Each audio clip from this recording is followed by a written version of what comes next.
দেখছিলাম কানাডার ফেডারেল নির্বাচনের খবর। এই নির্বাচন সম্পর্কে আরও কিছু তথ্য জানাতে আমাদের সঙ্গে যুক্ত হচ্ছেন সাংবাদিক শওকত আলী সাগর। চলে যাচ্ছি তার কাছে। ধন্যবাদ বনাঙ্কুর। গত 28শে এপ্রিল অনুষ্ঠিত কানাডার জাতীয় নির্বাচনে বিজয়ী মার্ক কার্নির নেতৃত্বাধীন লিবারেল পার্টি আনুষ্ঠানিকভাবে কার্যক্রম শুরুর প্রক্রিয়া শুরু করেছে। শপথ অনুষ্ঠান কবে হবে সেটি এখনও নির্ধারিত হয়নি, তবে আগামী 12ই মে মার্ক কার্নি তার নতুন মন্ত্রিসভার নাম ঘোষণা করবেন বলে জানিয়েছেন। তিনি এও জানিয়েছেন যে তার মন্ত্রিসভায় অপেক্ষাকৃত নতুন মুখ জায়গা পাবে। তিনি জানিয়েছেন তার পূর্ববর্তী প্রধানমন্ত্রী জাস্টিন ট্রুডোর পদাঙ্ক অনুসরণ করে তিনিও তার ক্যাবিনেটে সমান সংখ্যক নারী এবং পুরুষ সদস্য অন্তর্ভুক্ত করবেন।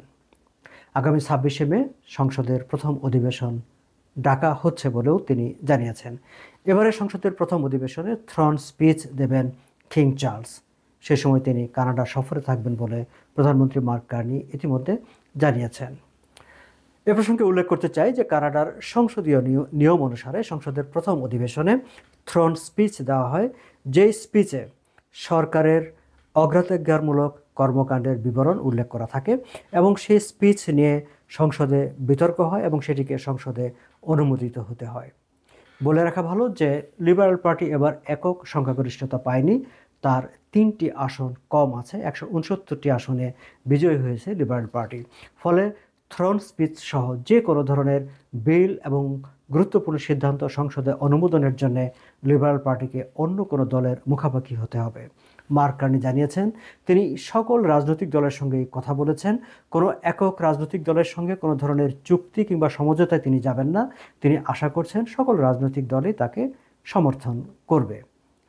ইতিমধ্যে প্রধান বিরোধী দল কনজারভেটিভ পার্টির যে নেতা পিয়ারে পোলিয়াভ, তিনি তার নিজের আসনটিও হারিয়েছেন। ফলে তিনি সংসদে বিরোধী দলীয় নেতা হিসাবে এসে বসতে পারবেন কিনা সেটি নিয়ে একটি সংশয় দেখা দিয়েছিল, এই কারণে যে যেহেতু তিনি সংসদ সদস্য নন, ফলে তিনি তার পার্লামেন্টে আসতে পারবেন না। ইতিমধ্যে তার দলের একজন সদস্য ঘোষণা দিয়েছেন যে তিনি শপথ অনুষ্ঠানের পরপরই পদত্যাগ করবেন এবং সেই আসনে পিয়ারে পোলিয়াভ বাই ইলেকশন করে বিজয়ী হয়ে সংসদে আসবেন। প্রধানমন্ত্রী মার্ক কার্নি পিয়ারে পোলিয়াভকে ফোন করে তার সঙ্গে কথা বলেছেন এবং তিনি বলেছেন যে যখনই কনজারভেটিভ পার্টি চাইবে তিনি দ্রুত উপনির্বাচনের ব্যবস্থা করবেন, যাতে পিয়ারে পোলিয়াভ স্বল্পতম সময়ের মধ্যেই সংসদে ফিরে আসতে পারে।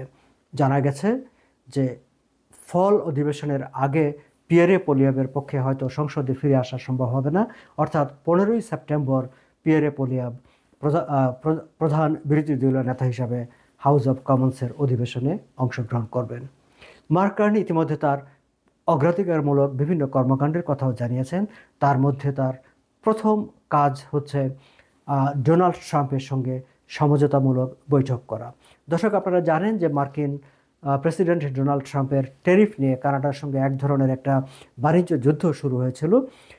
মার্ক কার্নি নির্বাচিত হওয়ার পর ডোনাল্ড ট্রাম্প তাকে ফোন করেছেন, ফোন করে অভিনন্দন জানিয়েছেন এবং পরবর্তীতে তাকে টেলিফোন করে হোয়াইট হাউসে আমন্ত্রণ জানিয়েছেন।